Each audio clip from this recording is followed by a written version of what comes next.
नमस्कार दोस्तों, एक बार फिर आपका हमारे चैनल द हॉरर वर्ल्ड खौफनाक कहानियां में आपका स्वागत है। इस चैनल में हम आपके लिए हर सप्ताह नए नए खौफनाक कहानियां लाते हैं। आज की कहानी हमारे एक जानने वाले के जीवन में घटित एक सच्ची घटना पर आधारित है।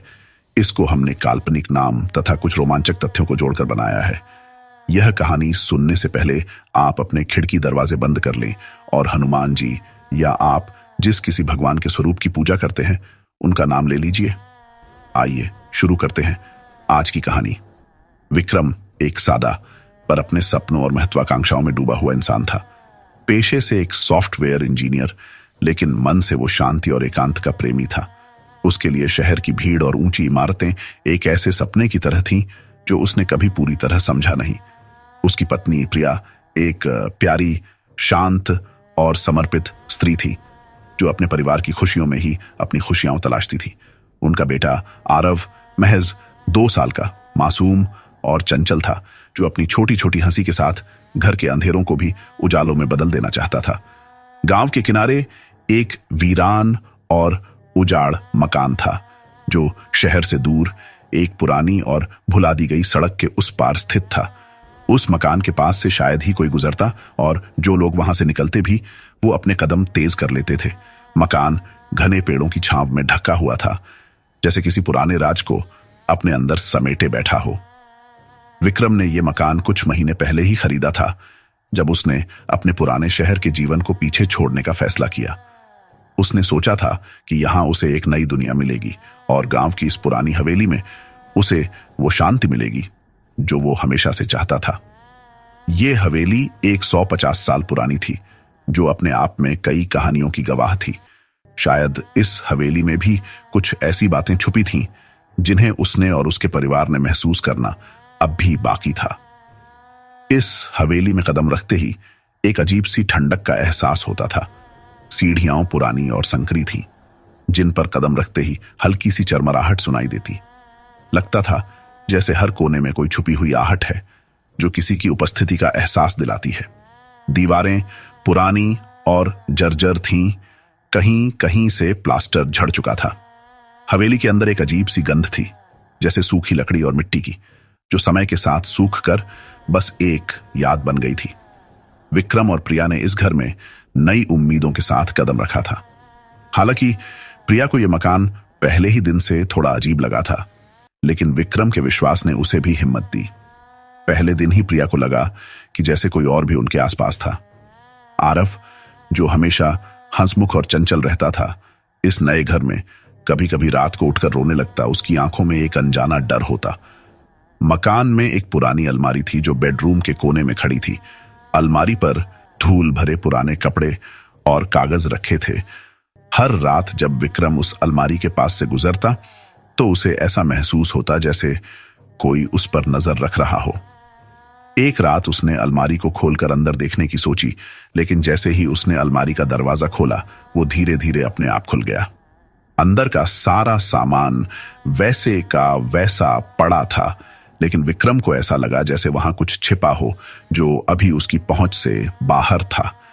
विक्रम और उसके परिवार ने अभी इस वीरान हवेली में कुछ ही दिन गुजारे थे, लेकिन हवेली की पुरानी दीवारों के पीछे छुपे रहस्यों ने धीरे धीरे अपनी परतें खोलनी शुरू कर दी थीं। ऐसा लगता था जैसे हवेली की हर ईंट में कोई दबी हुई बात हो, हर कोना जैसे किसी की आंखों से देखा जा रहा हो। प्रिया ने पहले तो इसे अपना वहम समझा, लेकिन धीरे धीरे ये वहम सच का रूप लेने लगा। हर रात जब विक्रम और प्रिया अपने कमरे में सोने जाते तो प्रिया को एक अजीब सा एहसास होता। ऐसा महसूस होता जैसे कमरे के कोने में कोई खड़ा है और बिना हिले डुले उनकी तरफ देख रहा है। वो डर के मारे विक्रम को बताना चाहती, लेकिन उसे यह डर था कि कहीं वो उसे पागल न समझ बैठे। लेकिन एक रात जब आरव सो रहा था, प्रिया को लगा कि कोई उनके बिस्तर के पास आकर खड़ा हो गया है। वह अचानक से उठी और पूरे कमरे में नजर घुमाई, लेकिन वहां कोई नहीं था। उस वक्त विक्रम भी जाग चुका था और उसने प्रिया को परेशान देखा, लेकिन प्रिया ने कुछ नहीं कहा और इस डर को अपने अंदर ही दबा लिया। अगली सुबह विक्रम जब गांव के मुख्य चौक पर कुछ सामान खरीदने गया तो उसने महसूस किया कि वहां के लोग उससे कतराने लगे हैं। वे धीमी आवाज में फुसफुसाते और उस हवेली की ओर इशारे करते थे। विक्रम ने अपने शक को दूर करने के लिए एक बूढ़े आदमी से पूछा, जो उस गांव का सबसे पुराना बाशिंदा माना जाता था।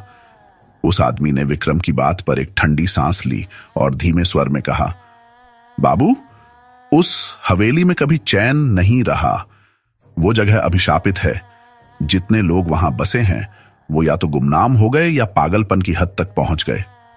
विक्रम ने उस बूढ़े की बातों को पहले तो गंभीरता से नहीं लिया, लेकिन जैसे जैसे दिन गुजरने लगे घर में अजीब घटनाएं होने लगीं।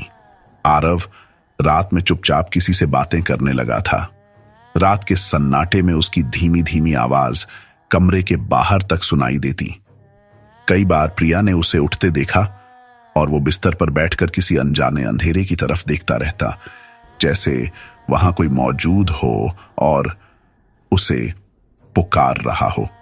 जब प्रिया ने उससे पूछा, बेटा किससे बात कर रहे हो, तो आरव हंसते हुए कहता, मां, मेरे नए दोस्त से। वो कहता है कि मैं उसकी तरह बन जाऊं, फिर हम हमेशा साथ रहेंगे। ये बात सुनकर प्रिया के शरीर में सिहरन दौड़ गई। उसने कई बार आरव को समझाने की कोशिश की कि रात को किसी से बात न करे, लेकिन आरव उसकी बातों को समझ ही नहीं पा रहा था।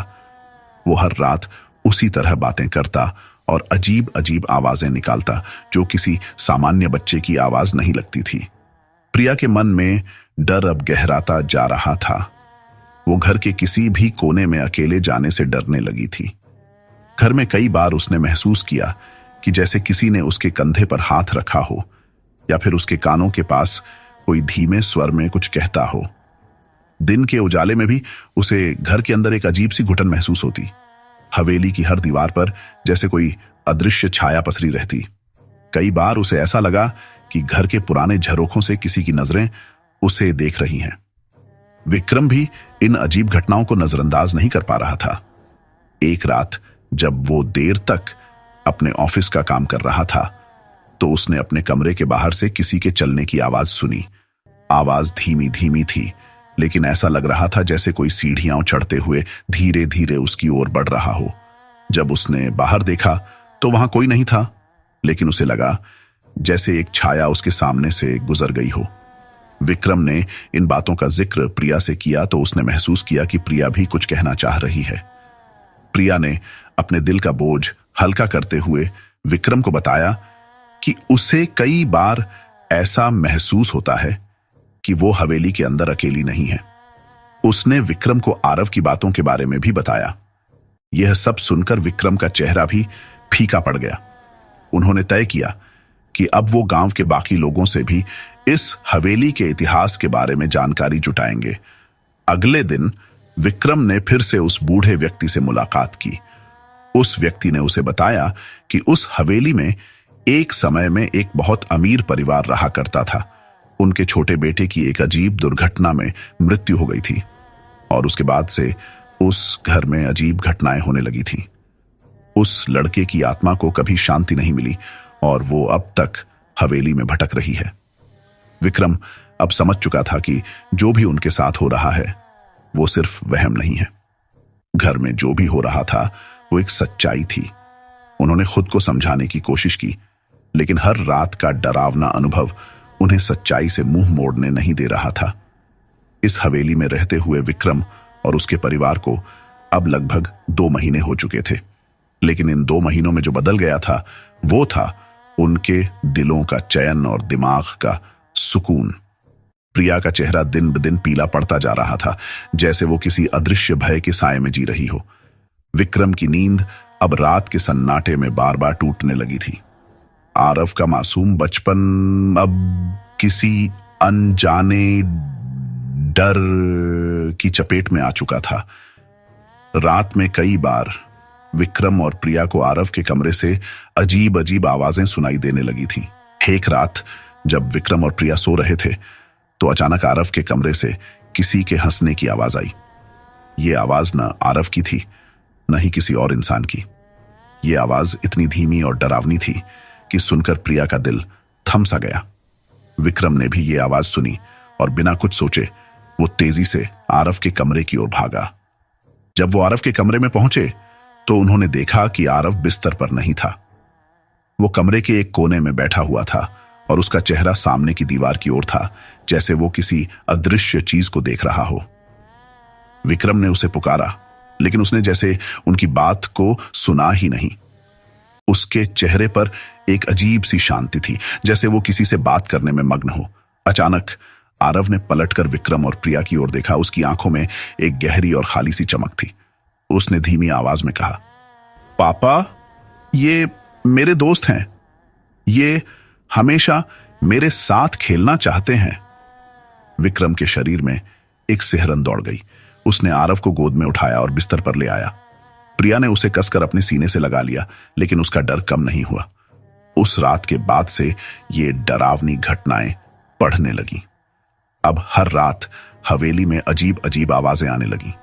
कभी किसी के हंसने की धीमी धीमी आवाज सुनाई देती, तो कभी ऐसा लगता जैसे कोई बच्चे की तरह रो रहा हो। एक रात प्रिया ने महसूस किया कि जैसे कोई उसके बगल में बैठा है। उसने हिम्मत जुटाकर आंखें खोलीं और देखा कि बिस्तर के किनारे एक परछाई बैठी है।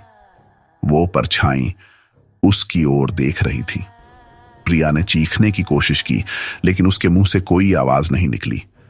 उसकी आंखों के सामने धीरे धीरे वो परछाई गायब हो गई, लेकिन उसके जाने के बाद भी प्रिया का दिल धड़क रहा था, जैसे उसने अभी अभी मौत को सामने से देखा हो। विक्रम को भी अब हवेली में कदम रखते ही अजीब अजीब सी आवाजें सुनाई देने लगी थीं। कभी किसी के चलने की आहट, कभी किसी के कांच तोड़ने की आवाज। लेकिन जब वो वहां पहुंचता तो सब कुछ सामान्य होता। इन आवाजों के डर ने उसे चैन से जीने नहीं दिया। विक्रम ने फिर से गांव के उस बूढ़े आदमी से मिलने का सोचा। इस बार बूढ़े आदमी की आंखों में एक अलग ही गंभीरता थी। उसने विक्रम को एक कुर्सी पर बैठने को कहा और बोला, तुमसे एक सच छुपाया गया था। जो मैंने पहले बताया वो इस हवेली की कहानी का आधा सच था, पर अब वक्त आ गया है कि मैं तुम्हें पूरा सच बताऊं। बूढ़े आदमी ने बताया कि इस हवेली में सालों पहले एक अमीर परिवार रहता था। परिवार के सबसे छोटे बेटे की मौत एक दुर्घटना में हुई थी, पर यह केवल एक दुर्घटना नहीं थी। उस बच्चे की आत्मा को शांति नहीं मिली थी, क्योंकि उसकी मृत्यु के पीछे एक और भयावह राज छिपा था। उस बच्चे को एक पुराने अभिशप्त कमरे में बंद कर दिया गया था, और जब वो मर गया तो उसकी आत्मा वहीं कैद हो गई। पर वो अकेला नहीं था। बूढ़े ने विक्रम को बताया कि उस समय उस बच्चे के साथ और भी कई आत्माएं थीं, जिन्हें हवेली के मालिक ने बंद कर रखा था। वो आत्माएं दरअसल उन लोगों की थीं जिन्हें हवेली के मालिक ने अपनी जायदाद बचाने के लिए मार डाला था। वो आत्माएं आज भी उस हवेली में भटक रही हैं और चैन पाने के लिए एक जीवित आत्मा की तलाश कर रही हैं। इस बात को सुनकर विक्रम के रोंगटे खड़े हो गए। उसके मन में एक अजीब सा डर बैठ गया, जैसे उसने खुद अपनी मौत को अपनी आंखों के सामने देखा हो। जब विक्रम वापस हवेली लौटा तो उसकी आंखों में एक अलग ही भय था। वो समझ चुका था कि अब उनका इस हवेली में रहना सुरक्षित नहीं है। लेकिन जैसे ही वो हवेली के दरवाजे के पास पहुंचा, उसे लगा जैसे कोई उसे अंदर खींच रहा हो। उसके हाथ पैर ठंडे पड़ गए और उसने महसूस किया कि वो यहां से निकलने के काबिल नहीं है। रात होते ही विक्रम ने महसूस किया कि हवेली की सभी खिड़कियां और दरवाजे अपने आप बंद हो गए। उसने जैसे ही दरवाजा खोलने की कोशिश की, एक तेज हवा का झोंका आया और दरवाजा खुद ही बंद हो गया। अब वो समझ चुका था कि वो और उसका परिवार अब इस हवेली के कैदी बन चुके हैं। कुछ दिन पहले तक जो बातें केवल आहटें, फुसफुसाहटें और परछाइयों तक सीमित थीं, अब वो प्रत्यक्ष रूप से दिखने लगी थीं। हवेली की दीवारों पर सफेद साए रात में चलते फिरते नजर आने लगे थे। विक्रम ने कई बार देखा कि जैसे कोई उसके सामने से गुजरा हो, लेकिन जब वह पलटकर देखता तो वहां कुछ नहीं होता। प्रिया का डर अब बढ़ गया था।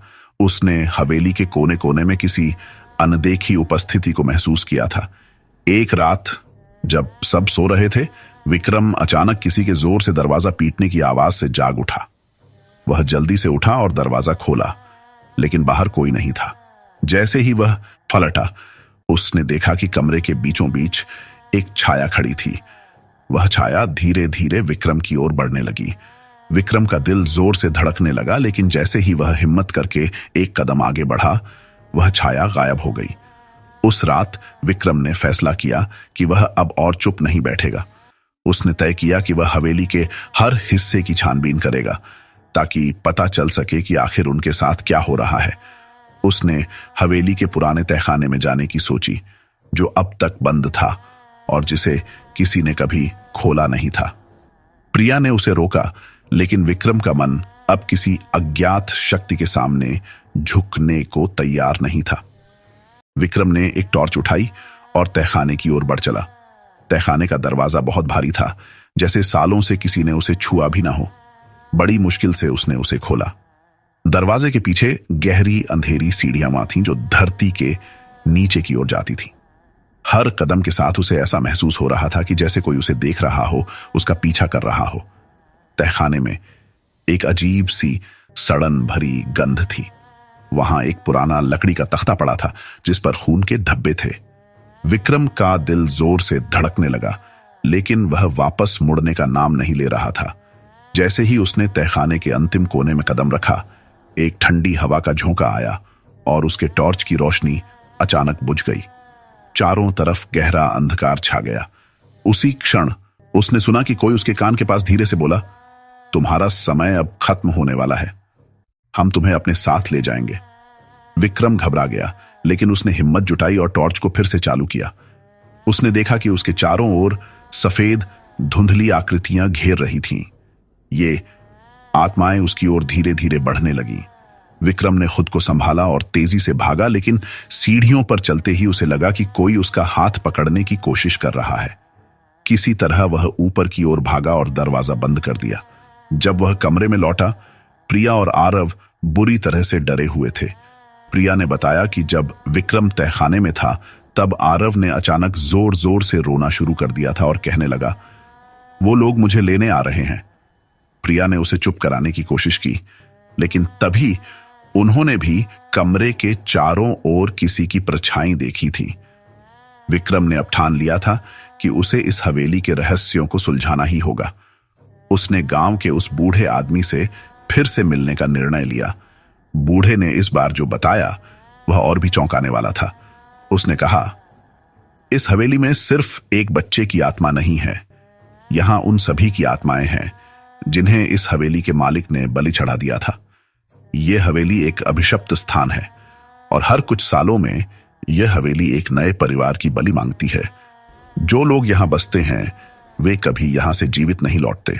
विक्रम अब समझ चुका था कि उनका सामना सिर्फ एक आत्मा से नहीं, बल्कि कई आत्माओं से है, जो हवेली की दीवारों में कैद हैं और अब उन्हें भी अपनी तरह मृत आत्माओं की दुनिया में खींचना चाहती हैं। लेकिन सबसे डरावनी रात अभी बाकी थी। उस रात हवेली में अजीब सी हलचल थी। खिड़कियां तेजी से खुलने बंद होने लगी, दीवारों पर खून के धब्बे उभरने लगे और हर कमरे में एक अजीब सी गंध फैल गई। आरव अपने कमरे में बैठकर जोर जोर से हंस रहा था। प्रिया दौड़कर उसके पास गई तो देखा कि आरव के चारों ओर धुंधली आकृतियां मंडरा रही थीं, जो उसे अपने साथ खींचने की कोशिश कर रही थीं। प्रिया की चीख हवेली के हर कोने में गूंज उठी। विक्रम ने भागते हुए आकर आरव को बचाने की कोशिश की, लेकिन वह खुद उन आत्माओं के बीच फंस गया। उसी समय हवेली की छत पर एक तेज आवाज हुई। विक्रम ने देखा कि हवेली के सबसे ऊपरी कमरे का दरवाजा धीरे धीरे खुल रहा है। उसने किसी तरह खुद को और अपने परिवार को उन आत्माओं से बचाते हुए उस कमरे की ओर भागने का फैसला किया। जब वो उस कमरे में पहुंचा तो देखा कि वहां एक पुरानी किताब और कुछ अजीब प्रतीक बने हुए थे। हवेली के रहस्यों का यह अंतिम टुकड़ा उसकी आंखों के सामने था। लेकिन तभी कमरे की दीवारों से काले साए उभरने लगे। वे आत्माएं अब विक्रम और उसके परिवार को घेरने लगीं। उन्होंने जोर से चीखना शुरू कर दिया, अब तुम हमारी दुनिया का हिस्सा बन जाओगे, अब तुम्हारी आत्मा हमारी हो जाएगी। विक्रम ने हिम्मत करके उस किताब को खोलने की कोशिश की, लेकिन उसकी हरकत से आत्माएं और भी भड़क उठी। इस बीच प्रिया और आरव को लगने लगा कि उनके पैरों के नीचे जमीन खिसक रही है। हवेली जैसे अपने अंदर उन्हें समेटने की कोशिश कर रही थी। विक्रम ने आखिरकार उस किताब का पहला पन्ना खोला जिस पर एक मंत्र लिखा हुआ था, लेकिन यह मंत्र किसी भी आम भाषा में नहीं था। तभी विक्रम को याद आया कि उसे उस बूढ़े ने एक रहस्यमयी प्रतीक के बारे में बताया था। अब विक्रम को समझ आया कि इस रहस्य का अंतिम हल इस किताब में छुपा हुआ है, लेकिन वह मंत्र पढ़ने का सही तरीका नहीं जानता था। उसके सामने आत्माएं अब भयंकर रूप में प्रकट हो रही थीं। उनकी चीखें हवेली की दीवारों को हिला रही थीं। विक्रम ने उस रहस्यमयी किताब के पन्ने पलटते हुए देखा कि उसमें कई अजीब तांत्रिक चिन्ह बने हुए थे। किताब के अंतिम पन्नों पर एक कहानी लिखी हुई थी जो इस हवेली के पहले मालिक की थी। वह कहानी विक्रम को एक और गहरे रहस्य में धकेल गई।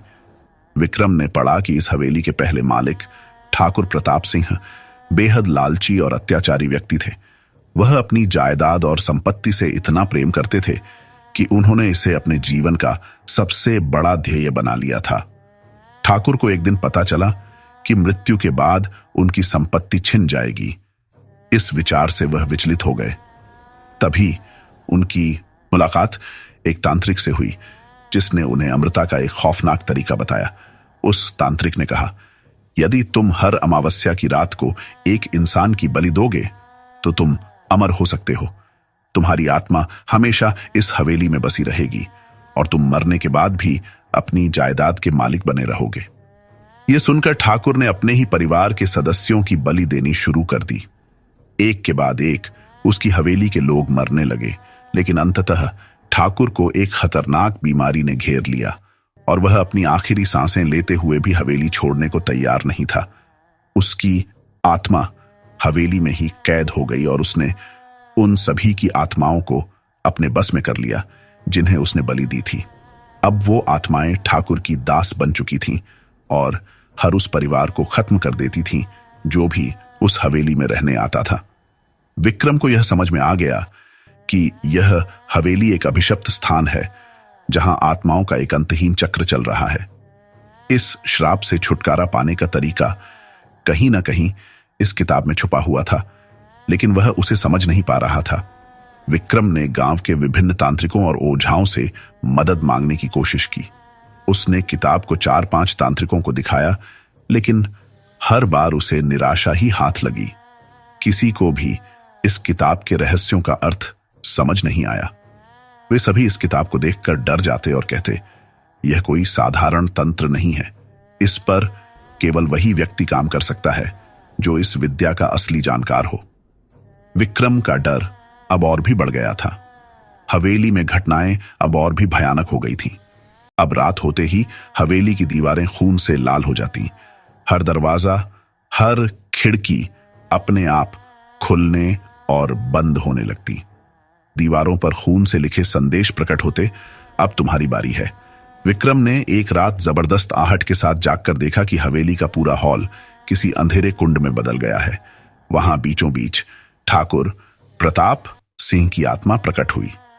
उसका चेहरा विकृत और भयानक था, जैसे वह वर्षों से भूखा हो। उसकी आंखों में गहरी लाल चमक थी।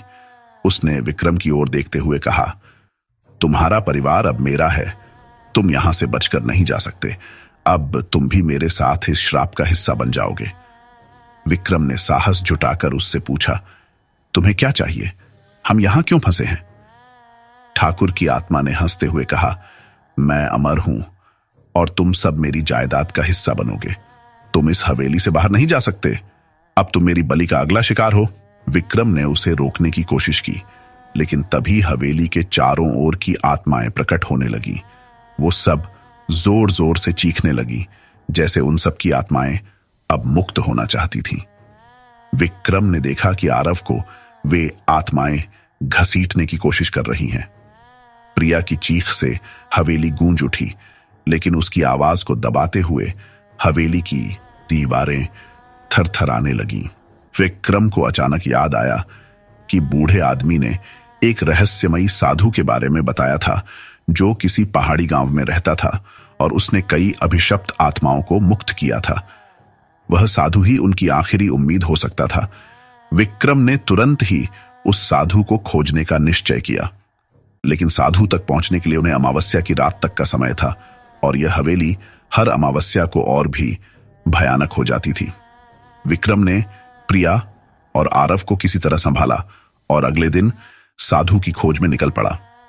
रास्ते में उसने देखा कि हवेली के चारों ओर का वातावरण और भी खौफनाक होता जा रहा है। पेड़ की टहनियां जैसे जीवित हो उठी थीं और हवेली की ओर इशारा कर रही थीं। जंगल के भीतर कई घंटे चलते रहने के बाद आखिरकार विक्रम और उसका परिवार एक प्राचीन आश्रम के सामने पहुंचे। यह आश्रम घने पेड़ों के बीच छिपा हुआ था, जैसे उसे जानबूझकर दुनिया की नजरों से छुपाया गया हो। विक्रम ने आश्रम के दरवाजे पर दस्तक दी। दरवाजा खुद ब खुद खुल गया और अंदर से धूप और अगरबत्ती की महक आती थी। जैसे ही वे अंदर पहुंचे, साधु बाबा जो ध्यान में बैठे हुए थे अचानक अपनी आंखें खोलकर बोले, विक्रम, मैं तुम्हारा बहुत समय से इंतजार कर रहा था।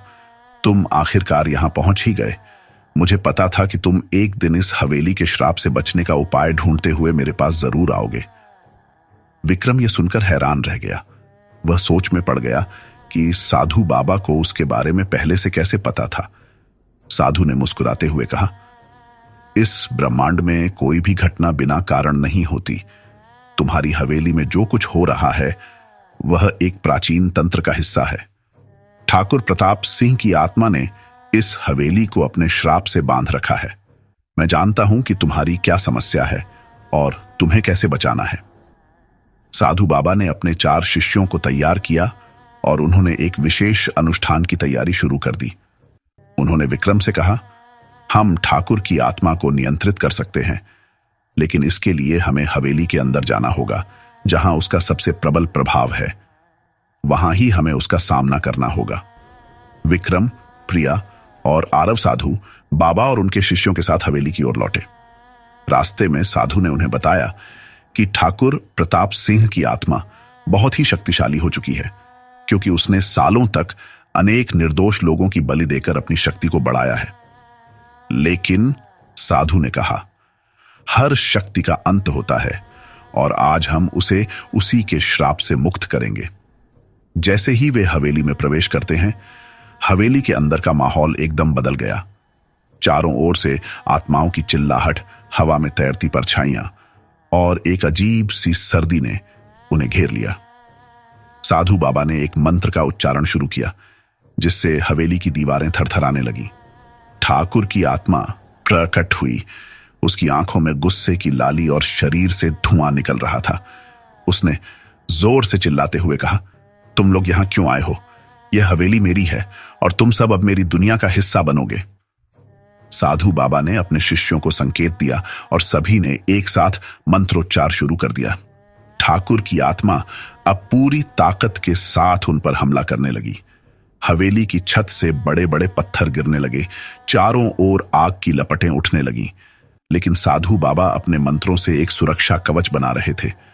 ठाकुर ने विक्रम और उसके परिवार को डराने के लिए अपने भूतिया खेल शुरू कर दिए। हवेली की दीवारों से खून बहने लगा। छत से उलटे लटके हुए सिर प्रकट हुए और आरव को एक भूतिया बच्चा अपनी ओर खींचने लगा। प्रिया की चीख हवेली के हर कोने में गूंज उठी, लेकिन साधु बाबा ने हिम्मत नहीं हारी। साधु बाबा ने एक विशेष मंत्र का उच्चारण करते हुए एक तांबे की बोतल निकाली। यह बोतल मंत्रों से अभिमंत्रित थी। जैसे ही उन्होंने ठाकुर की आत्मा की ओर बोतल का मुंह किया, एक प्रचंड शक्ति ने पूरे हॉल को हिला दिया। ठाकुर की आत्मा ने अपने आप को छुड़ाने की कोशिश की, लेकिन वह मंत्रों की शक्ति से बच नहीं पाया। उसकी आत्मा धीरे धीरे उस बोतल के अंदर खींचने लगी। नहीं, मुझे जाने दो। मैं इस हवेली का मालिक हूं। तुम मुझे इस तरह बंद नहीं कर सकते। ठाकुर की आत्मा चीखते हुए बोली, लेकिन साधु बाबा ने मंत्रों को और तेज कर दिया। आखिरकार ठाकुर की आत्मा को पूरी तरह से बोतल में कैद कर लिया गया। जैसे ही ठाकुर की आत्मा बोतल में बंद हुई, हवेली के अंदर की सारी आत्माएं एक एक करके साधु बाबा के सामने प्रकट हुईं। वे सब उन निर्दोष आत्माओं की थीं जिन्हें ठाकुर ने बलि देकर मारा था। साधु बाबा ने उनके लिए मुक्ति मंत्र पढ़ा और उन आत्माओं को प्रकाश की ओर प्रस्थान करने का मार्ग दिखाया। धीरे धीरे सारी आत्माएं हवेली से बाहर निकलकर आसमान की ओर उड़ गईं, मानो उन्हें सदियों बाद शांति मिली हो। हवेली का माहौल अब बदल चुका था। दीवारों पर से खून के धब्बे गायब हो गए, हवा की ठंडी सनसनी भी समाप्त हो गई और हर कोना शांत हो गया। विक्रम और उसका परिवार घुटनों के बल बैठकर साधु बाबा का धन्यवाद करने लगे। साधु बाबा ने कहा, यह श्राप अब समाप्त हो चुका है। तुम्हारा परिवार अब सुरक्षित है, लेकिन याद रखना, हर शक्ति का सामना सिर्फ हिम्मत और विश्वास से किया जा सकता है। साधु बाबा ने उस तांबे की बोतल को गहरे जंगल में कहीं दूर जाकर दफनाने का फैसला किया, ताकि ठाकुर की आत्मा फिर कभी मुक्त न हो सके। विक्रम, प्रिया और आरव ने अब उस हवेली को छोड़कर गांव के एक अन्य घर में नया जीवन शुरू किया। हवेली अब खाली थी, लेकिन वह अब भूतिया नहीं थी। गांव के लोग इस चमत्कार की कहानी सुनकर हैरान थे और साधु बाबा के गुणगान करने लगे। कई सालों बाद हवेली एक साधारण खंडहर बन गई, जहां अब कोई डर नहीं था। लेकिन यह कहानी अब भी गांव में सुनाई जाती है कि कैसे एक साधु और एक परिवार ने मिलकर एक प्राचीन श्राप को तोड़ा और आत्माओं को मुक्त किया। अगर आपको यह कहानी पसंद आई हो और आप इसी तरह की और भी खौफनाक कहानियों का आनंद लेना चाहते हैं, तो जुड़े रहिए द हॉरर वर्ल्ड खौफनाक कहानियां चैनल के साथ। यहां आपको सुनने को मिलेंगी ऐसी खतरनाक और दिल दहला देने वाली कहानियां जो आपकी रातों की नींद उड़ा देंगी। हमारे चैनल को सब्सक्राइब करें और नोटिफिकेशन आइकन को दबाना न भूलें, ताकि हमारी अगली खौफनाक कहानी आपसे मिस ना हो जाए। अगली बार हम आपको एक और ऐसी ही डरावनी कहानी सुनाने वाले हैं, जिसमें एक कर्ण पिशाचनी कैसे एक इंसान को अपने रूप में फंसाकर दीवाना बना देती। हमारी नई कहानी सुनने के लिए, जो आपको एक बार फिर डर और रहस्य की गहराइयों में खींच ले जाएगी। द हॉरर वर्ल्ड खौफनाक कहानियां पर मिलते हैं अगली कहानी के साथ। तब तक के लिए सावधान रहिए, हो सकता है अंधेरे में कोई आपका इंतजार कर रहा हो। धन्यवाद। इस वीडियो को लाइक, शेयर और कमेंट करना ना भूलें और हमें बताएं कि आपको यह कहानी कैसी लगी।